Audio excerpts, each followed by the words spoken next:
ಪೂಜ್ಯರಲ್ಲಿ, ಮಾನನೀಯ ಗಣ್ಯರಲ್ಲಿ, ತಮ್ಮೆಲ್ಲರಲ್ಲಿ ನಮಸ್ಕಾರ.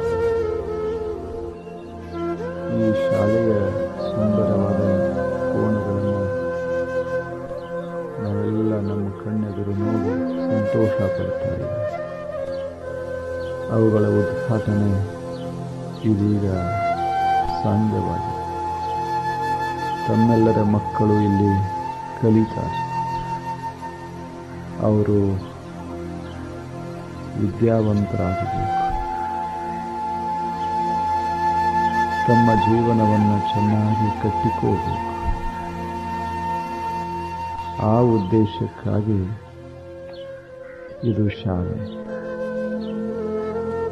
ಇಲ್ಲಿ ಅಧ್ಯಾಪನ. ನಾವೆಲ್ಲ ಬಯಸ್ತೇವೆ ನಮ್ಮ ಮಕ್ಕಳು ಹೀಗಾಗಬೇಕು ಅಂತ. ಬಹಳ ದೊಡ್ಡ ಕನಸುಗಳನ್ನು ನಾವು ಕಾಣ್ತೇವೆ. ಅವರು ಬಹಳಷ್ಟು ಕಲಿಬೇಕು, ದೊಡ್ಡವರಾಗಬೇಕು, ಸುಖದಿಂದ ತಮ್ಮ ಜೀವನ ಸಾಗಿಸಬೇಕು. ಇವು ಎಲ್ಲ ತಾಯಿ ತಂದೆಯರ ಕನಸ, ಬಯಕೆ. ಇದನ್ನು ತಾಯಿ ತಂದೆಗಳು ಈಡೇರಿಸಲಿಕ್ಕಾಗದ್ದರಿಂದ ಇಂಥ ಶಾಲೆಗಳು ಸಹಾಯ ಮಾಡುತ್ತವೆ. ಇಲ್ಲಿ ಹಲವಾರು ಜನ ಶಿಕ್ಷಕರು, ತಿಳಿದವರು, ವಿದ್ಯಾವಂತರು ಮಕ್ಕಳನ್ನು ಪ್ರೀತಿಸ್ತಾರೆ, ಕಲಿಸ್ತಾರೆ. ತಮಗೇನು ಗೊತ್ತಿದೆ ಎಲ್ಲವನ್ನ ಮಕ್ಕಳ ಮನಸ್ಸಿನಲ್ಲಿ ತುಂಬುತ್ತಾರೆ. ಅವರನ್ನು ಒಂದಿಲ್ಲ ಒಂದು ದಿವಸ ಡಾಕ್ಟರ್ ಆಗುವಂತೆ, ನ್ಯಾಯವಾದಿಗಳಾಗುವಂತೆ, ಅಭಿಯಂತರಾಗುವಂತೆ, ಶ್ರೇಷ್ಠ ರಾಜಕಾರಣಿಗಳಾಗುವಂತೆ, ಅಧ್ಯಾಪಕರಾಗುವಂತೆ ಪ್ರಯತ್ನಿಸ್ತಾರೆ. ಹಾಗೆ ನಮ್ಮ ಬಯಕೆ, ಹಾಗೆ ಅವರ ಇಚ್ಛೆ. ಮಕ್ಕಳು ಬೆಳಿಬೇಕು, ಬಹಳ ಬಹಳ ಬಹಳ ಕಲಿಬೇಕು. ಈಗಿನ ಕಾಲದಾಗ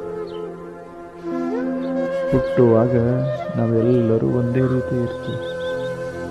ನಾವು ಹುಟ್ಟುವಾಗ, ಸಾಮಾನ್ಯವಾಗಿ ಬೆಳೆದು ಬರುವಾಗ ಎಲ್ಲರೂ ಒಂದೇ ರೀತಿ ಇರ್ತೀವಿ. ಆದರೆ ಶಿಕ್ಷಣ ತಗೊಂಡೇವಿ, ಬೇರೆ ಬೇರೆ ಆಗ್ತೀವಿ. ಮೊದಲು ಸಣ್ಣವರಿದ್ದಾಗ ಯಾರು ಡಾಕ್ಟರ್ ಇರ್ತಾರೆ, ಯಾರು ಲಾಯರ್ ಇರ್ತಾರೆ, ಯಾರು ವಿದ್ವಾಂಸರಿರ್ತಾರೆ, ಇರುವುದಿಲ್ಲ.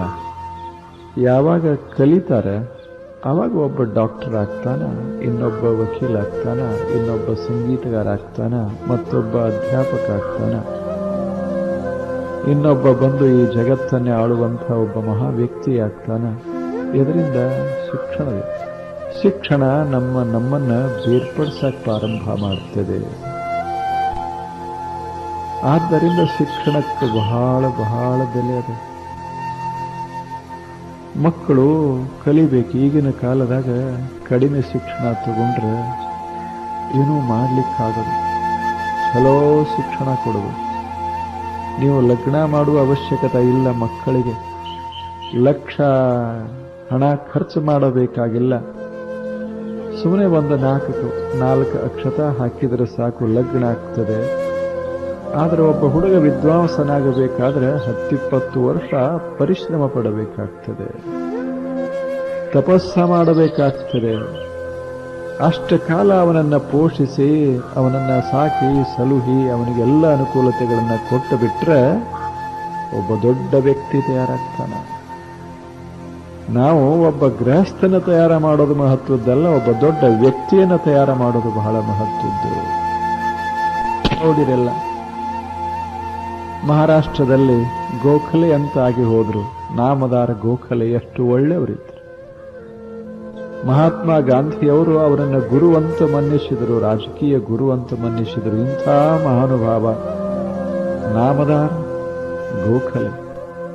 ಆದರೆ ಎಂಥ ವ್ಯಕ್ತಿಯ, ಬಡವರು, ತಾಯಿ ಬಡವಳು, ಮಗನನ್ನ ಕಲಿಸಿದ್ಲು. ಬಹಳಷ್ಟು ಬಡತನ ಮನೆಯೊಳಗೆ. ಮಗನಿಗೆ ಊಟ ಹಾಕೋದು ಸಹಿತ ಕಷ್ಟ ಇದ್ದಂಥ ಕಾಲದೊಳಗೆ ಮಗನಿಗೆ ಕಲಿಸಿ ಕಲಿಸಿ ಕಲಿಸಿ ಕಲಿಸಿ ನಾ ಹುಡುಗ ನೋಡಬೇಕು. ರಸ್ತೆಯ ದೀಪದ ಒಳಗೆ ದೀಪದ ಕೆಳಗೆ ಓದಿದಂಥ ಹುಡುಗ ಆದರೆ ಓದಿದ. ಎಷ್ಟು ದೊಡ್ಡವನಾದ ಅಂದ್ರೆ ಭಾರತ ದೇಶ ಯಾರ ಹೆಸರನ್ನ ತೆಗೆದುಕೊಂಡ್ರೆ ಇಡೀ ಭಾರತ ದೇಶವೇ ತಲೆಬಾಗಿಸ್ತದೆ ಅಂಥ ಮಹಾತ್ಮ ಗಾಂಧಿಯವರಿಗೆ ಗುರುವಾಗಿ ಬಿಟ್ಟ. ಮಾಡಬೇಕಾಗ್ತದೆ, ಏನೂ ಮಾಡಬೇಕಾಗಿಲ್ಲ, ಅದಕ್ಕೊಂದಿಷ್ಟು ವಿದ್ಯಾ ಕಲಿಬೇಕಾಗ್ತದೆ, ಶಿಕ್ಷಣ ಪಡಿಬೇಕಾಗ್ತದೆ. ಶಿಕ್ಷಣ ಇದನ್ನೆಲ್ಲ ಪರಿವರ್ತನೆ ಮಾಡಿಬಿಡ್ತದೆ. ಮಕ್ಕಳಿಗೆ ನಾವು ಕಲಿಸಬೇಕು, ಹೆಣ್ಣು ಮಕ್ಕಳೇ ಇರಲಿ ಅಥವಾ ಗಂಡು ಮಕ್ಕಳೇ ಇರಲಿ, ಕಲಿಸ್ಬೇಕು ಒಂದಿಷ್ಟ. ಅವರು ಏನಾಗ್ತಾರೆ ಅನ್ನೋದು ಮಹತ್ವದ್ದಲ್ಲ, ಎಷ್ಟು ಛಲೋ ಆಗ್ತಾರೆ ಅನ್ನೋದು ಬಹಳ ಮಹತ್ವದ್ದು. ಆತ ಏನಾದರೂ ಆಗಲಿ, ಎಲ್ಲ ದಿಲ್ಲಿಯೊಳಗೆ ಹೋಗಲಿ ಅಥವಾ ಮುಂಬೈಕ ಇರಲಿ ಅಥವಾ ಸಾಂಗ್ಲಿಯೊಳಗಿರಲಿ ಅಥವಾ ಹಳ್ಳಿಯಾಗಿರಲಿ, ಆತ ಯಾವ ಕಚೇರಿಯೊಳಗಾದರೂ ಕೆಲಸ ಮಾಡಲಿ, ಏನಾಗಬೇಕು, ಒಳ್ಳೆಯವನಾಗಬೇಕು, ಅದು ಬಹಳ ಮಹತ್ವದ. ಶಿಕ್ಷಣದ ಉದ್ದೇಶ ಏನು ಅಂದ್ರೆ ಬರೀ ಒಬ್ಬ ದೊಡ್ಡ ಅಧಿಕಾರಿಯನ್ನಾಗಿ ಮಾಡೋದಲ್ಲ, ಆತ ಒಳ್ಳೆಯವನಾಗಿರಬೇಕು, ಅಂಥವನನ್ನ ಮಾಡೋದು ಬೇಕಲ್ಲ, ಒಬ್ಬ ಒಳ್ಳೆಯವಾಗಬೇಕಲ್ಲ. ಈಗ ಒಂದಿಷ್ಟು ಇಲ್ಲಿ ಹೂ ಅದ ನೋಡಿರಲ್ಲ, ಎಷ್ಟು ಚಲೋ ಹೂ ಅದ. ನೀವು ನೋಡಿದರೆ ನಿಮಗೆ ಸಂತೋಷ ಆಗ್ತದೆ, ನಾನು ನೋಡಿದರೆ ನನಗೆ ಸಂತೋಷ ಆಗ್ತದೆ. ನಾನು ಬೆಳೆಸಿಲ್ಲ ಅಥವಾ ನೀವು ಬೆಳೆಸಿಲ್ಲ, ಆದ್ರೆ ಇದನ್ನು ನೋಡಿದರೆ ಯಾರಿಗೆ ಸಂತೋಷ ಆಗೋದಿಲ್ಲ? ಯಾರಿಗೆ ಆಗೋದಿಲ್ಲ? ಒಬ್ಬ ಕುಡುಕನಿಗೆ ಬಿಟ್ರೆ ಉಳಿದವರಿಗೆಲ್ಲ ಸಂತೋಷ ಆಗುತ್ತದೆ. ಇಲ್ಲೇನು ಬೆಳಿಗ್ಗೆ ಅರಳ್ಯದ ಇನ್ನೊಂದು 4 ತಾಸಿಕ್ಕಿದು ಇರುವುದಿಲ್ಲ, ಆದ್ರೆ ಎಷ್ಟು ಕಾಲ ಇರ್ತದೆ? 4 ತಾಸಿದ್ರು ಸಹಿತ 4 ಮಂದಿಯ ಮುಖದ ಮೇಲೆ ಕಳಿ ಬರಂಗ ಮಾಡಿ ಹೋಗ್ತದೆ ಈ ಹೂವ. ಆದ್ರೆ ಇದು ಡಾಕ್ಟರ್ ಅಲ್ಲ, ಇದು ಎಂಜಿನಿಯರ್ ಅಲ್ಲ, ಇದು ಆಫೀಸರ್ ಅಲ್ಲ, ಇದು ಬಹಳ ದೊಡ್ಡ ವ್ಯಕ್ತಿ ಅಲ್ಲ, ಆದರೆ ಇದರಂಗೆ ಯಾರೂ ಇಲ್ಲ. ಅಕ್ಷರವಾಗಿದೆ, ಏನಾಗಿದೆ? ಎಷ್ಟು ಚೆನ್ನಾಗಿದೆ, ಏನಾಗಿದೆ, ಎಷ್ಟು ಸುಂದರ ಆಗಿದೆ. ಯಾಕಾಗಿದೆ? ಅದರ ಮೈಗೆ ಹೊಲಸ ಹಚ್ಚಿಕೊಂಡಿಲ್ಲ. ಅದು ಮೈ ಬಿಸ್ತು ಅಂದ್ರೆ ಒಳಗೆ ದುರ್ವಾಸನ ಇಲ್ಲ. ನೋಡ್ಬೇಕು ಎಷ್ಟು ಚಲೋ ಅದ. ಸುಮ್ಮನೆ ಮೈ ಬಿಚ್ತು ಅಂದ್ರೆ ಸುತ್ತೆಲ್ಲ ಸುವಾಸನ ಹರಿವಾಕ್ ಶುರುವಾಗ್ತದೆ. ಹಂಗ ನಮ್ಮ ಮಕ್ಕಳ ಮೈ ಬಿಚ್ಚಿದ್ರೆ ಸುತ್ತೆಲ್ಲ ಪ್ರೇಮದ ಸುವಾಸನ ಹರಬೇಕು, ಹಂಗಾಗಬೇಕದೆ. ಅದಕ್ಕೆ ನಾವು ಶಿಕ್ಷಣ ಅಂತ ಕರಿತೇವೆ. ಅಧ್ಯಾಪಕರ ಕೈಯಾಗ ನಾವು ಮಕ್ಕಳನ್ನ ಕೊಟ್ಟ ಬಳಕ, ಇಷ್ಟೆಲ್ಲ ಬಿಲ್ಡಿಂಗ್ ನಾವು ಕಟ್ಟಿ ಕೊಟ್ಟ ಬಳಕ ಆ ಮಕ್ಕಳು ಹೆಂಗಾಗಬೇಕಂದ್ರೆ ಹೂ ಅರಳದಂಗೆ ಅವು ಅರಳಬೇಕಾಗ್ತದೆ. ಅದು ಆಗದೆ ಹುಡುಗ ಮನೆಗೆ ಬಂದ, ಅವನಿಗೆ ತಾಯಿ ಕಾಣೋಳ್ಳು, ತಂದೆ ಕಾಣೋಲ್ಲ, ಬಂಧು ಬಾಂಧವರು ಕಾಣೋಲ್ರು, ಸುತ್ತಮುತ್ತ ಜಗತ್ತೇ ಕಾಣೋಲ್ದು, ಬರೇ ನಮ್ಮ ಕಿಶೆ ತನ್ನ ಉಡಿ ಇಷ್ಟ ಕಾಣಕ್ ಶುರುವಾದ್ರೆ ಗತಿ ಏನಾದೀತು? ನಾನು ಮಾತು ಸ್ಪಷ್ಟ ಆಗ್ತದೆ. ಮಂದಿ ಕಿಶದ ಕೈ ಹಾಕೋದು, ತನ್ನ ಉಡಿ ತುಂಬಿಕೊಳ್ಳೋದು, ಹಿಂಗಾದ್ರೆ ಹೆಂಗಾಗ್ತದೆ? ಇಂಥವ್ರನ್ನ ತಯಾರ ಮಾಡೋದಕ್ಕೆ ಶಾಲೆಗಳು ಯಾಕೆ ಬೇಕಾಗ್ಯಾವ? ರಸ್ತಾನೆ ಮಾಡಿಬಿಡ್ತಾರೆ ಇಂಥವ್ರನ್ನ ತಯಾರ ಮಾಡಿ. ಶಾಲೆಯೊಳಗಿಷ್ಟೆಲ್ಲ ಕಷ್ಟಪಟ್ಟು ನಾವು ಬೆಳೆಸಿ ಮಾಡ್ತೇವಿ ಅಂದಾಗ, ಯೋಗ್ಯ ಶಿಕ್ಷಕರು ನಾವು ಇಲ್ಲಿ ಇಡ್ತೇವಿ ಅಂದಾಗ, ಮಕ್ಕಳು ಹೆಂಗಾಗಬೇಕು ಅಂದ್ರೆ ಒಬ್ಬ ಮಹಾತ್ಮ ಗಾಂಧಿ ಆಗಬೇಕು. ಬೇಡ, ಅವನ ರಸ್ತಾದಾಗ ನಡೆಯುವಂಥ ಒಬ್ಬ ವ್ಯಕ್ತಿಯರೇ ಆಗಬೇಕು, ವಿನೋಬಾ ಭಾವೆ ಆಗಬೇಕು. ಇಲ್ಲೇನು ಲೋಕಮಾನ್ಯ ಕೆಳಕಾಗಬೇಕು. ಯಾವುದೂ ಬೇಡ, ಒಬ್ಬ ಸಾನೆ ಗುರೂಜಿ ಆಗಬೇಕಿಲ್ಲ. ಏನು ತುಕಾರಾಮ, ಏನು ಏಕನಾಥ, ಎಂಥ ನಾಮದೇವ, ಎಷ್ಟು ಚಲೋ ಅದಾರೆ. ಇಂದಿಗೂ ತಾವು ನೆನೆಸ್ತಾ ಇರೋದು, 400 ವರ್ಷ ಕಳೆದರೂ ಸಹಿತ ತುಕಾರಾಮ ತುಕಾರಾಮ. 800 ವರ್ಷ 700 ವರ್ಷ ಕಳೆದರೂ ಸಹಿತ ಜ್ಞಾನೇಶ್ವರ ಜ್ಞಾನೇಶ್ವರ. ಯಾವ ಶಾಲೆಗೆ ಹೋಗಿದ್ರು ಜ್ಞಾನೇಶ್ವರ್? ತುಕಾರಾಮ ಯಾವ ವಿಶ್ವವಿದ್ಯಾಲಯಕ್ಕೆ ಹೋಗಿದ್ದ? ಎಲ್ಲಿ ಹೋಗಿಲ್ಲ. ಆದರೆ ಎಲ್ಲಾ ವಿಶ್ವವಿದ್ಯಾಲಯದವರು ಅವರನ್ನ ಓದಬೇಕಾಗ್ತದೆ, ತಿಳ್ಕೋಬೇಕಾಗ್ತದೆ. ಅಂಥ ಮಹಾನುಭಾವ. ಅವನ ವಿಶ್ವವಿದ್ಯಾಲಯ ದೇವರ ವಿಶ್ವವಿದ್ಯಾಲಯ. ಅದೊಂದು ಶಾಲೆ. ಇದು ಸರಸ್ವತಿಯ ನಿಲಯ. ಇದು ಸರ್ಕಾರಿ ನಿಲಯ ಅಲ್ಲ, ಸಂಸ್ಥೆಯ ನಿಲಯ ಅಲ್ಲ. ಇದು ಸಾಕ್ಷಾತ್ ಸರಸ್ವತಿಯ ಭವನ ಇದೆ. ನೋಡಾಕ ಸಾದಾದವ ಕೋಣೆಗಳು, ಒಳಗ ಸರಸ್ವತಿ ವಾಸ ಮಾಡ್ಯಾಳ. ನಮ್ಮ ಮನೆಗಳು ಭಾರೀ ದೊಡ್ಡ ಅದಾವ, ಒಳಗ ಸರಸ್ವತಿ ಇಲ್ಲ, ಬರೀ ಲಕ್ಷ್ಮೀ ವಾಸ ಮಾಡ್ಯಾಳ. ವ್ಯತ್ಯಾಸದ. ತಲೆ ಇಲ್ಲ, ಬರೇ ಹೊಟ್ಟೆ ತುಂಬ್ಯದ ಲಕ್ಷ್ಮೀ. ಹೊಟ್ಟೆ ಸ್ವಲ್ಪ ಖಾಲಿ ಇದ್ರೆ ನಡೀತದ, ತಲೆ ಚಲೋ ಇದ್ರೆ ಸರಸ್ವತಿ ಅದ. ಆದರೆ ಎರಡೂ ಉಪೇಕ್ಷೆ ಮಾಡಬಾರದು. ಇದೂ ಇರಬೇಕು, ಇದು ಒಂದಿಷ್ಟಿರಬೇಕು. ಬಹಳ ಮಹತ್ವದ. ಲಕ್ಷ್ಮಿನೂ ಇರಬೇಕು, ಸರಸ್ವತಿನೂ ಇರಬೇಕು. ಅವು ಎರಡೂ ಕೂಡ್ತು ಅಂದ್ರೆ ದೇಶ ಎಷ್ಟು ಚಂದ ಆಗ್ತದೆ, ಎಷ್ಟು ಚಲೋ ಆಗ್ತದೆ. ಹಂಗ ಇದೊಂದು ಸರಸ್ವತಿಯ ಮಂದಿರ. ಇಲ್ಲಿ ಕಲಿಸೋದು ಅಂದ್ರೆ ಸರಸ್ವತಿಯ ಪೂಜಾ ಮಾಡ್ದಂಗದೆ. ಮಕ್ಕಳ ಕಲಿಯೋದು ಅಂದ್ರೆ ಸರಸ್ವತಿಯನ್ನ ಆರಾಧಿಸಿದಂಗೆ. ಹಾಗೆ ನಾವು ಶಾಲೆ ನಡೆಸಿಕೊಂಡು ಹೋಗಿಬಿಟ್ರೆ ಏನು ಅದು ಭಾರತ ಹೆಂಗಾಗ್ತದೆ? ಬದಲಾಗಿ ಹೋಗ್ತದೆ ಭಾರತ. ಭಾರತ ಬದಲಾಗಿ ಹೋಗ್ತದೆ. ಎಂಥ ಸುಂದರ ಭಾರತ ಇದು. ಇಂಥದನ್ನ ರೂಪಿಸೋದು ಎಲ್ಲಿ ಅಂದ್ರೆ ಶಾಲೆಗಳಲ್ಲಿ ರೂಪಿಸಬೇಕಾಗ್ತದೆ. ಪರದೇಶದಾಗ ಒಬ್ಬ ಮನುಷ್ಯ ಹೇಳ್ತಾನೆ, ಬಹಳ ಚಲೋ ಮಾತು ಹೇಳ್ತಾನೆ.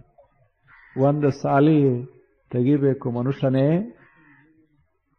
ಆದ್ರೆ ಗುಡಿ ಕಟ್ಟೋ ಪ್ರಸಂಗ ಬಂದ್ರೂ ಚಿಂತಿಲ್ಲ, ಸಾಲಿ ಬಂದ್ ಮಾಡಬೇಡ. ಎಷ್ಟು ಚಲೋ ಮಾತಾಡಿದ.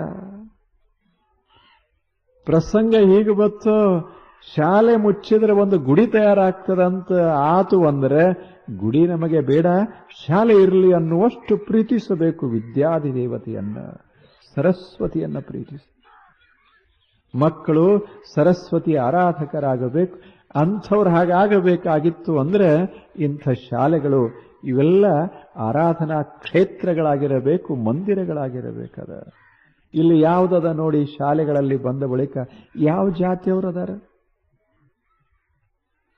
ಯಾವ ಗೋತ್ರದವರದಾರ, ಯಾವ ಮತದವರದಾರ? ಸರಸ್ವತಿಯ ಸಮೀಪದಲ್ಲಿ ಯಾವುದೂ ಇಲ್ಲ. ಬರೀ ಅರ್ಜನ ಬಯಕೆ, ನಮಗೆ ಜ್ಞಾನ ಬೇಕು ಅನ್ನುವ ಬಯಕೆ ಅಷ್ಟೇ ಅದ. ಎಂಥ ನಿಲಯ ಇದು. ಇಲ್ಲಿ ಒಳಗೆ ಬಂದ್ರೆ ನೀನು ಶ್ರೀಮಂತನೋ ನೀನು ಬಡವನೋ ಅಂತ ಕೇಳೋದಿಲ್ಲ. ಇಲ್ಲಿ ಒಳಗೆ ಬಂದ್ರೆ ನಾನು ಇಂಥವರ ಮಗ ಅನ್ನೋ ಶಬ್ದ ಇಲ್ಲ. ಒಳಗೆ ಬಂದ್ರೆ ನೀನು ಹೆಣ್ಣೋ ಅಥವಾ ಗಂಡೋ ಅಂತ ಕೇಳೋದಿಲ್ಲ.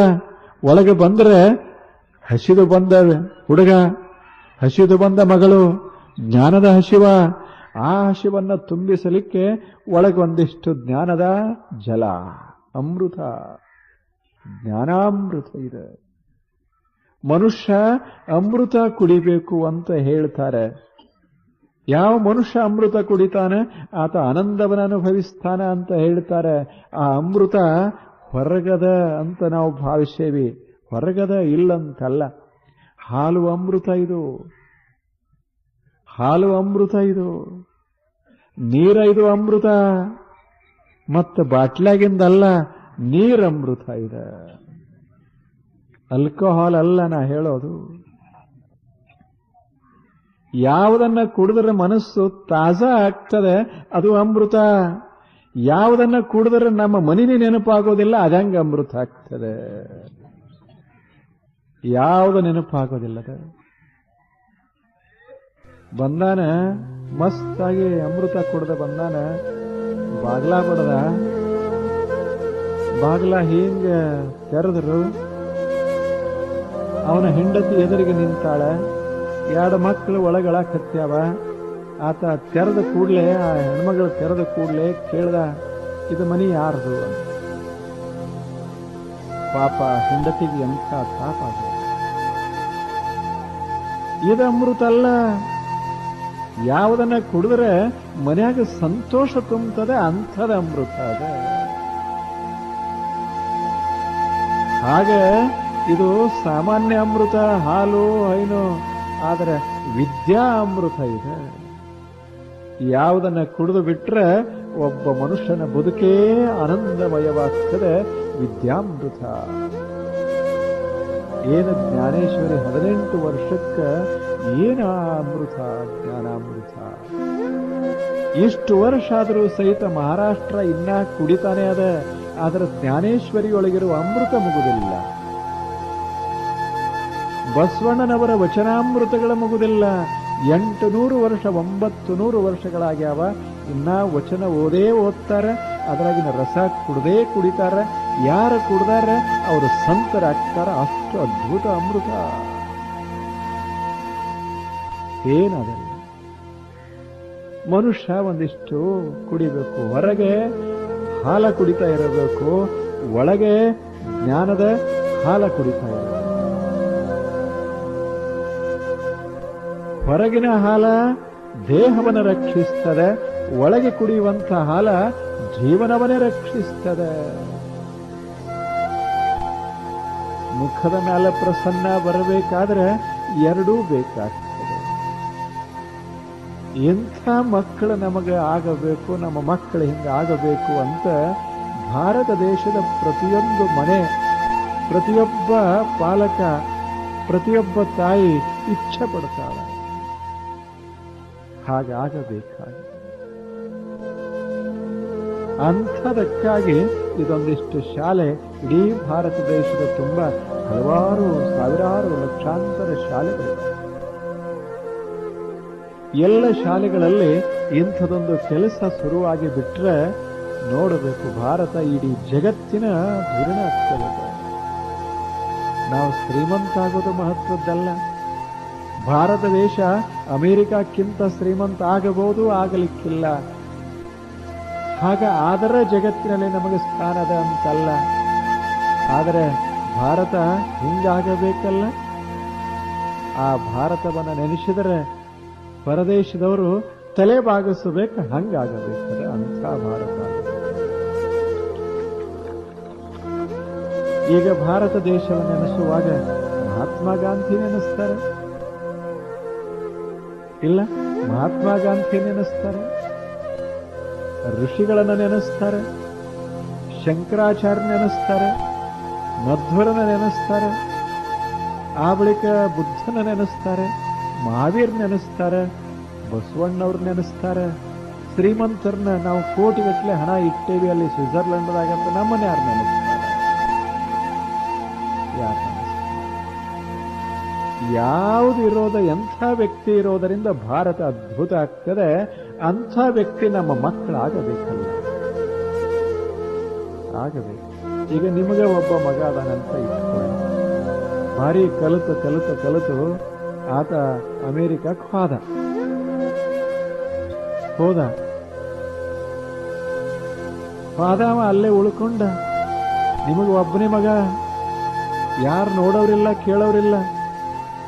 ಮುಪ್ಪಿನ ಕಾಲ ಅಲ್ಲಿ ನೀವು ಕಷ್ಟಪಟ್ಟು ಫೋನ್ ಮಾಡಿದ್ರು ಸಹಿತ ನನಗೆ ವೇಳೆ ಇಲ್ಲ, ಸುಮ್ಮನೆ ಮೇಲೆ ಫೋನ್ ಮಾಡ್ಕೊತ ಹೋಗಬೇಡ ಅಂದ್ರೆ ಇವನ್ ತಗೊಂಡ್ರೆ ಏನ್ ಮಾಡೋರು? ಏನ್ ಮಾಡ?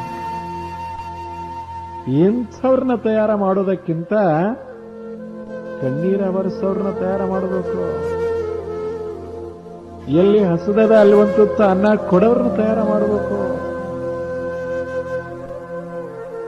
ಇಲ್ಲೇ ಈ ಭಾರತ ದೇಶವನ್ನ ಹಚ್ಚ ಹಸಿರ ಮಾಡೋರ್ನ ತಯಾರ ಮಾಡಬೇಕಾದ್ರೆ ಎಂಥ ಭಾರತ, ಇದರ ಎಂಥೆಂಥ ಜನ ಬಾಳಿ ಬದುಕಿ ಹೋದ್ರು. ಇಂಥ ಭೂಮಿಯೊಳಗೆ ನಮ್ಮ ಮಕ್ಕಳು ಎಷ್ಟು ಚೆನ್ನಾಗಿ ಬೆಳೆದು ಬರಬೇಕು ನೋಡಬೇಕು. ಇಷ್ಟೆಲ್ಲ ಗಿಡಗಳದಾಗಿಲ್ಲ, ಶಾಲೆ ಬರೇ ಶಾಲೆ ಇಲ್ಲ, ಹಚ್ಚ ಹಸಿರ ಮಾಡಿ ಬಿಟ್ಟಿದ್ದಾರೆ ಎಲ್ಲ ಕಡೆ. ನೋಡಿದ್ರೆ ಎಷ್ಟು ಆನಂದ ಆಗ್ತದೆ.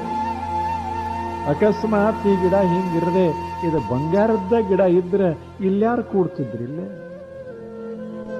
ಯಾರು ಕೂಡ್ತಿದ್ರು? ನಾನು ಕೂಡ್ತಿದ್ದಿಲ್ಲ, ನೀವು ಕೂಡ್ತಿದ್ದಿಲ್ಲ. ಬಂಗಾರ ಗಿಡ ಇದ್ರೆ ಅವು ಇರ್ತಿದ್ದಿಲ್ಲ, ತಗೊಂಡೇ ಹೋಗ್ತಿದ್ರು. ಯಾವುದನ್ನ ನೋಡಿದರೆ ಕಣ್ಣ ಸಮಾಧಾನ ಆಗುವುದಿಲ್ಲ, ಅಂಥದ್ದು ಬೆಳೆಸಿ ಏನ್ ಮಾಡೋದು? ಇದನ್ನ ನೋಡಿದರೆ 1000 ಸಲ ನೋಡಿದ್ರು ಕಣ್ಣು ತುಂಬುತ್ತದೆ, ಕಣ್ಣರಳುತ್ತದೆ, ನಿಮಗೂ ಅನಿಸ್ತದೆ, ಎಲ್ಲರಿಗೂ ಹಾಗಾಗ್ತದೆ. ಇಂಥ ಸೃಷ್ಟಿ ಇದು ದೇವರು. ಇದನ್ನ ಪ್ರೀತಿಸುವಂತ ಜನ ಬರಬೇಕಾಗ್ತದೆ. ಅವರು ವಿದ್ಯಾರ್ಥಿಗಳು, ಅವರು ಮಕ್ಕಳು, ನಾಳಿನ ನಾಗರಿಕರು. ಅಂಥವ್ರನ್ನ ತಯಾರು ಮಾಡಬೇಕಾಗಿ ಅದಕ್ಕಾಗಿ ಇಂಥ ಶಾಲೆಗಳ ಅವಶ್ಯಕತೆ ಬಹಳ. ಮತ್ತು ಬರೀ ಶಾಲೆ ಕಟ್ಟಿದರೆ ಏನ್ ಮಾಡೋದು? ಶಾಲೆಯೊಳಗೆ ಏನು ನಡೀಬೇಕು ಅದು ನಡೆಯದೆ ಇದ್ರೆ ಶಾಲೆ ತಗೊಂಡರೆ ಏನ್ ಮಾಡೋದು? ಕಟ್ಟಡ ಬರೆ ತಗೊಂಡು ಏನ್ ಮಾಡೋದು? ಭವ್ಯ ಮಂದಿರ ಕಟ್ಟಿಕೊಂಡಿವಿ, ಬಹಳ ಅದ್ಭುತವಾದ ಮಂದಿರ. ಒಬ್ಬ ಕಟ್ಟ್ಯಾನ, ಬಹಳ ಅದ್ಭುತ ಮಂದಿರ ಕಟ್ಟ್ಯಾನ, ಕೋಟಿಗಟ್ಟಲೆ ಖರ್ಚು ಮಾಡ್ಯಾನ. ಆದ್ರೆ ಎಂದ ಗೃಹ ಪ್ರವೇಶ ಮಾಡ್ಯಾನ, ಅಂದಿನಿಂದ ಇಲ್ಲಿ ತಕ ಒಬ್ಬ ಮನಿ ಬಾಗಿಲಿಗೆ ಬರಂಗ ಮಾಡಿಲ್ಲ. ಒಬ್ಬರಿಗೆ ಒಂದು ತುತ್ತ ಅನ್ನ ಕೊಡ್ಲಿಲ್ಲ, ಒಂದು ಕಪ್ ನೀರು ಕೊಡ್ಲಿಲ್ಲ, ಕನಿಷ್ಠ ಬನ್ನಿ ಕೂತುಕೊಳ್ಳಿ ಅಂತ ಅಲ್ಲಿಲ್ಲ. ಇಂಥ ಮಹಲು ತಗೊಂಡು ನಮಗೆ ಏನ್ ಮಾಡೋದು? ಏನ್ ನಡಿಬೇಕು? ಮನೆ ಕಟ್ಟಿದ ಬಳಿಕ ಮನೆಯೊಳಗ ಒಂದಿಷ್ಟು ಜನ ಬರೋದು ಹೋಗೋದು, ಜನ ಬರೋದು ಹೋಗೋದು, ಒಂದಿಷ್ಟು ಅನ್ನ, ಒಂದಿಷ್ಟು ನೀರ, ಇದು ವಿತರಣೆ ಆಗಬೇಕಲ್ಲ. ಅದಕ್ಕ ಮನೆ ಅಂತ ಕರೀತಾರೆ. ಹಂಗೆ ಶಾಲೆ ಕಟ್ಟಿದ ಬಳಿಕ ಭವ್ಯ ಕಟ್ಟಡ ಕಟ್ಲಿ ಅಥವಾ ಬಿಡ್ಲಿ, ಆದ್ರೆ ಶಾಲೆ ಕಟ್ಟಿದ ಬಳಿಕ ಒಳಗೆ ಏನ್ ನಡಿಬೇಕು? ಅದ ನಡಿಬೇಕಲ್ಲ. ಏನ್ ನಡಿಬೇಕು?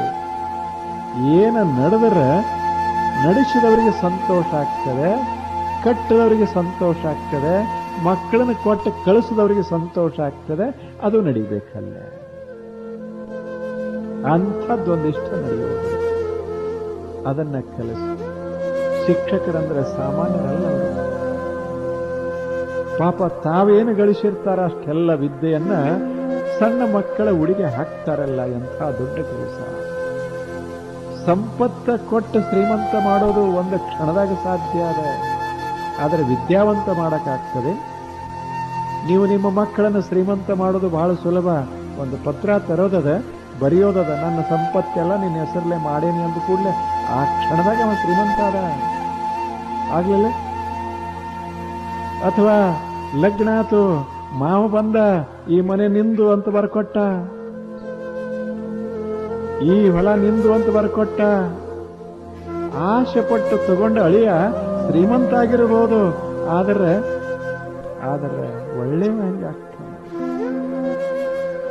ಹಾಗೆ ಶಾಲೆಯೊಳಗೆ ಒಂದು ಹುಡುಗ ಬಂದ ಕೂಡಲೇ ಅಧ್ಯಾಪಕರು ಒಂದಿಷ್ಟು ವಿದ್ಯಾ ಕೊಟ್ಟು ಅವನನ್ನ ಮನೆಗೆ ಕಳಿಸ್ಲಿಕ್ಕಾಗ್ತದೇನು? ಪಾಪ ಎಷ್ಟು ಕಷ್ಟಪಡಬೇಕಾಗ್ತದೆ. ಅವನಿಗೇನೂ ಬರ್ಯಾಕ್ ಬರುದಿಲ್ಲ, ರ ಬರ್ಯಾಕ್ ಬರುದಿಲ್ಲ, ಠ ಬರ್ಯಾಕ್ ಬರುದಿಲ್ಲ, ಅ ಬರುದಿಲ್ಲ, ಏನೂ ಬರುದಿಲ್ಲ. ಇಂಥ ಹುಡುಗನಿಗೆ ಕೈಯೊಳಗೊಂದು ಕಡು ಕೊಟ್ಟು, ಪೆನ್ಸಿಲ್ ಕೊಟ್ಟು, ಅದನ್ನ ತೀಡಿ ತೀಡಿ ತೀಡಿ ತೀಡಿ ತೀಡಿ, ಯಾವ ಹುಡುಗನಿಗೆ 1, 2 ಎಣಸಾಕ್ ಬರುವುದಿಲ್ಲ, ಇಂಥವನಿಗೆ ಎಣಸಾಕ್ ಹಚ್ಚಿ ಹಚ್ಚಿ ಒಂದು ದಿವಸ ಶ್ರೇಷ್ಠ ಗಣಿತಜ್ಞನನ್ನಾಗಿ ಪರಿವರ್ತಿಸ್ತಾನಲ್ಲ. ಎಷ್ಟು ತಪಸ್ವಿ ಇರಬೇಡ ಶಿಕ್ಷಕ, ಎಷ್ಟು ಕಷ್ಟಪಡಬೇಕಾಗ್ತದೆ. ಇಂಥ ಶಿಕ್ಷಕ ಆತ ಎಲ್ಲರಿಗೂ ಪೂಜ್ಯ ಆಗ್ತಾನೆ, ಆತ ಶ್ರೇಷ್ಠ ದೊಡ್ಡವ. ಇಂಥ ಶಿಕ್ಷಕ, ನಾನು ಶಿಕ್ಷಕ ಅಂತ ಭಾವಿಸಿದರೆ ಸಾಕು, ಅವಾಗ ಶಾಲೆ ಸುಂದರ ಆಗ್ತದೆ. ಶಿಕ್ಷಕನಾದ ನಾನು ನೌಕರದಾರ ಅಂತ ಭಾವಿಸಿದೆ, ಶಾಲೆ ಕೆಳಗಿಡಾಕ ಶುರುವಾಗ್ತದೆ. ರೊಕ್ಕ ಮಹತ್ವದಲ್ಲ, ಗುರು ಅನ್ನವ ನೌಕರ ಅಲ್ಲ. ಈಗ ನಾನು ನಿಮಗೆ ನೌಕರೇನು ಅಲ್ಲ, ಮತ್ತೆ ಅಲ್ಲೇನು? ಹೌದು, ನೀವು ಹೇಳ್ದಂಗೆ ಕೇಳ್ತೀನಿ. ಈಗ ಕೇಳೋದಲ್ಲನು, ಮ್ಯಾಕ್ ಕುಂಡ್ರಿ ಅಂತ ಕೂತೆ, ನೀವು ಇಳಿರಿ ಅಂತೀರಿ. ಈಗ ಸದ್ ಇನ್ನೊಂದು 60 ತಾಸು ಬಿಟ್ಟು ಇಳಿರಿ ಅಂತೀರಿ, ಇಳಿರಿ. ನೀವು ಹೇಳ್ದಂಗೆ ಕೇಳ್ತೀನಿ, ಆದ್ರೆ ನೌಕರ ಅಲ್ಲ. ಹಾಗ ಶಿಕ್ಷಕ ಕೆಲಸ ಮಾಡ್ತಾನ 8 ತಾಸ, ಆದ್ರೆ ನೌಕರ ಅಲ್ಲ. ಶಿಕ್ಷಕ ಗುರು ಆತ, ಗುರು. ಆ ಭಾವನಾ ಇರಬೇಕು. ಏನೆಲ್ಲ ಮಾಡಬಹುದು ಜಗತ್ತಿನಾಗ, ಗುರು ಆಗೋದ್ರಾಗಿರುವ ಮಹತ್ವ ಎಷ್ಟದ, ಶಿಕ್ಷಕ ಆಗಿರುವಾಗಿರೋ ಮಹತ್ವ ಎಷ್ಟದ. ಶಿಕ್ಷಕರು ಯಾರೂ ತಾವು ಕಡಿಮೆ ಅಂತ ಎಂದೂ ಭಾವಿಸಬಾರದು. ಯಾಕೆ ಎಲ್ಲರೂ ಹಾಯ್ದು ಹೋಗೋದು ಶಿಕ್ಷಕನ ಕೈಯಾಗ ಅಲ್ಲೇ. ಮುಖ್ಯ ಪ್ರಧಾನಮಂತ್ರಿ ಅಧ್ಯಕ್ಷ ಹಾಯ್ದು ಹೋಗಬೇಕಾದ್ರೆ ಈ ಶಿಕ್ಷಕನ ಕೈಯಾಗ. ಇವ ಕೈ ಹಿಡಿದ ರಟೈಕ ಬರಸ್ದಾಗ ಅವ ಅಲ್ಲಿ ಹೋಗೋದದ ಮ್ಯಾಲ. ಯಾವ ತಾನೇ ಹಾದವ ಯಾರದಾರಲ್ಲೇ? ಯಾರೂ ಇಲ್ಲ. ಯಾವನೋ ಒಬ್ಬ ಇಲ್ಲಿ ಕಲಿಸ್ತಾನೆ ಕಲಿಸ್ತಾನೆ ಕಲಿಸ್ತಾನೆ. ಅಂಥ ಮನುಷ್ಯ ಎಷ್ಟು ದೊಡ್ಡವ. ಅಧ್ಯಕ್ಷನ ಗುರು ಆತ, ಪ್ರಧಾನಮಂತ್ರಿಯ ಗುರು ಆತ. ನೀವಿಷ್ಟೆಲ್ಲ ಶ್ರೀಮಂತರಾಗಿರ್ರಿ, ನಿಮ್ಮೆಲ್ಲರ ಗುರು ಆತ ಅಲ್ಲೇ. ಈಗೆಷ್ಟು ಚಂದ ಮಾತಾಡಿದ್ರಲ್ಲ ನಮ್ಮ ಸುಭಾಷ್ ಅವರು, ಖೋತ್ ಅವರು, ಆ ಬಳಿಕ ಪಾಟೀಲ್ರು, ಎಷ್ಟು ಚಲೋ ಮಾತಾಡಿದ್ರು, ಎಷ್ಟು ಭಾವನೆಗಳಿವೆ. ಆದರೆ ಇವ್ರಕ್ಕಿಂತ ಅವರು ಶ್ರೇಷ್ಠ ಅಲ್ಲೇನು ಶಿಕ್ಷಕ? ಯಾಕೆ ಇವರನ್ನು ಹಿಂಗೆ ಮಾಡ್ದವ ಅವ ಅಲ್ಲೇನು? ಇವರು ಎಷ್ಟೇ ದೊಡ್ಡವರಾದರೂ ಆತ ಬಂದಾಗ ತಲೆ ಬಾಗಿಸಲೇಬೇಕಲ್ಲ. ತಾವೇ ಗುರುಗಳು. ಕೆಲವಂ ಬಲ್ಲವರಿಂದ ಕಲ್ತು ಕೆಲವಂ ಶಾಸ್ತ್ರಂಗಳಿಂ ಕೇಳುತ್ತಂ, ಕೆಲವಂ ಮಾಳ್ಪವರಿಂದ ಕಂಡು ಕೆಲವಂ ಸುಜ್ಞಾನದಿಂ ನೋಡುತ್ತಂ, ಕೆಲವಂ ಸಜ್ಜನ ಸಂಘದಿಂದ ಅರಿಯಲ್ ಸರ್ವಜ್ಞಮಪ್ಪಂತೆ ಕೇಳ್, ಫಲವುಂ ಪೊಳ್ಳ ಸಮುದ್ರವೈ ಹರಹರ ಶ್ರೀಚನ್ನ ಸೋಮೇಶ್ವರ. ಏನ್ ಚಂದ ಹೇಳ್ತಾರೆ. ಎಲ್ಲ ಕಲಿಸ್ತಾರೆ ಕಲಿಸ್ತಾರೆ ಕಲಿಸ್ತಾರೆ. ಮನುಷ್ಯ ಕಲಿಬೇಕು. ದೊಡ್ಡವನಾಗಬೇಕಾದ್ರೆ ನೋಡಿ ಕಲಿಬೇಕು, ಕೇಳಿ ಕಲಿಬೇಕು, ಮಾಡಿ ಕಲಿಬೇಕು, ಆಲೋಚಿಸಿ ಕಲಿಬೇಕು. ಆ ಬಳಿಕ ಸಜ್ಜನರ ಸಂಘದಿಂದ ಒಂದಿಷ್ಟು ಕಲಿಬೇಕು. ಇವ 5 ತರ ಕಲಿಯೋದು. ಇವ 5 ಶಾಲೆಗಳಿವೆ. ನೋಡಿ ಕಲಿಯೋದೊಂದು ಶಾಲೆ, ಕೇಳಿ ಕಲಿಯೋದೊಂದು ಶಾಲೆ, ಮಾಡಿ ಕಲಿಯೋದೊಂದು ಶಾಲೆ, ವಿಚಾರ ಮಾಡಿ ಕಲಿಯೋದೊಂದು ಶಾಲೆ, ಸಜ್ಜನರ ಸಂಘದಿಂದ ಕಲಿಯೋದು ಇನ್ನೊಂದು ಶಾಲೆ. 5 ಶಾಲೆಗಳಿವೆ. ಈ 5 ಶಾಲೆಯೊಳಗೆ ಯಾರು ಹೋಗಿ ಬರ್ತಾರೆ ಅಂಥವರು ದೊಡ್ಡವರಾಗ್ತಾರ. ಅಂಥವರು ದೊಡ್ಡವರಾಗ್ತಾರ. ಇಂಥ 5 ಶಾಲೆಯಾಗಿ ಯಾರ್ಯಾರು ಕಲಿಸ್ತಾರೋ ಅವರೇ ಶಿಕ್ಷಕರು, ಅವರು ಗುರುಗಳವರ. ಅಂಥ ಗುರುಗಳು ಈ ಶಾಲೆಯೊಳಗೆ ಎಷ್ಟು ಜನ ಇದ್ದಾರ, ಅಥವಾ ಇಲ್ಲೆಲ್ಲ ಇರುವಂತಹ ಶಿಕ್ಷಕರು ಆ ಭಾವ ತಾಳಬೇಕು. ನಾನು ಕಡಿಮೆ ಅಲ್ಲ, ನಾನು ಕಡಿಮೆ ಅಲ್ಲ. ನನ್ನ ಸ್ಥಾನ ನನ್ನ ಸ್ಥಾನ. ನನ್ನ ಹೊಟ್ಟೆಗೆ ತುಂಬುವಷ್ಟು ಅನ್ನ ಇರಲಿಕ್ಕಿಲ್ಲ, ನನ್ನ ಮೈಗೆ ಮುಟ್ಟುವಷ್ಟು ಬಟ್ಟೆ ಇರಲಿಕ್ಕಿಲ್ಲ. ಆದರೆ ನನ್ನಷ್ಟು ಶ್ರೇಷ್ಠ ಯಾರೂ ಅಲ್ಲ. ಆ ಭಾವ. ಪಗಾರ ಬಹಳ ಕಡಿಮೆ ಇರಬಹುದು ಶಿಕ್ಷಕಂತ, ಅವ್ರ ಪಗಾರ ಭಾರಿ ಇರಬಹುದು. ಆದರೆ ಏನಾಯ್ತು, ಇವ ಶಿಕ್ಷಕ, ಶಿಕ್ಷಕ, ಈತ ಗುರು. ಈ ಕಲ್ಪನೆ ತಲೆಯೊಳಗೆ ತುಂಬಿತು ಅಂದರೆ ಶಾಲೆಗಳು ಸುಂದರವಾಗಿ ಶುರುವಾಗ್ತವ. ನಾವು ಕಲಿಸುವಂತ ಹೇಳುವ ಅವಶ್ಯಕತೆ ಇಲ್ಲ. ಅವನಿಗೆ ಇದನ್ನು ಸಿಲೆಬಸ್ ಅದಪ್ಪ, ಇದನ್ನು ಮುಗಿಸುವಂತ ಹೇಳುವ ಅವಶ್ಯಕತೆ ಇಲ್ಲ. ಇಲ್ಲದಿದ್ದರೆ ನನಗೆ ಪಗಾರ ಕೊಡುದಿಲ್ಲ ಅಂತ ಅನ್ನುವ ಧಮಕಿ ಹಾಕುವ ಅವಶ್ಯಕತೆ ಇಲ್ಲ. ಯಾಕೆ, ಅವ ಶಿಕ್ಷಕನೇ ಆದ ಬಳಿಕ ಅವ ಬದುಕೋದೇ ಅದೇ ರೀತಿ ಬದುಕ್ತಾನ. ಇಂಥ ಶಿಕ್ಷಕರು ನಮಗೆ ಸಿಕ್ಕರೆ ಈ ಗಿಡಗಳ ನೆರಳು ಸಹಿತ ಶಾಲೆಗಳಾಗ್ತವ. ಮೊದಲೇನು ಶಾಲೆಗಳಿದ್ದು ಏನು, ಎಲ್ಲೋ ಕೂತು ಕಲಿತಿದ್ರು. ತಾವೆಲ್ಲ ಗುರುಕುಲ ಅಂತ ಕರೀತಿರಲ್ಲ, ಹಿಂದಕ್ಕೆ ಎಲ್ಲಿ ಕಲಿತವರು? ಗಿಡದ ಕೆಳಗೆ ಕಟ್ಟಿ ಮೇಲೆ ಗುರು, ಕಟ್ಟಿ ಎದುರಿಗೆ ಶಿಷ್ಯರು. ನೆರಳಾಗ ಗಾಳಿ ಬೀಸ್ತತ್ತೋ, ಮಳೆ ಬೀಳ್ತತ್ತೋ, ಬಿಸಿಲು ಬೀಳ್ತತ್ತೋ, ಆಸರೆ ಇರಲಿಲ್ಲ. ಅಂಥದ್ರಾಗ ಕೂತು ಎಂಥ ಪರಮ ಜ್ಞಾನಿಗಳು ತಯಾರಾದರು. ಇಷ್ಟು ಅನುಕೂಲ ಅದೆ, ಇಲ್ಲೆಲ್ಲ ಗಿಡಗಳದಾವ, ಇಷ್ಟು ಅನುಕೂಲ ಅದೆ, ಪಗಾರ ಕೊಟ್ಟಾರೆ. ಇಷ್ಟಾದ ಬಳಿಕ ನಾವು ಶಿಕ್ಷಕರಾಗಬಾರ್ದೇನು?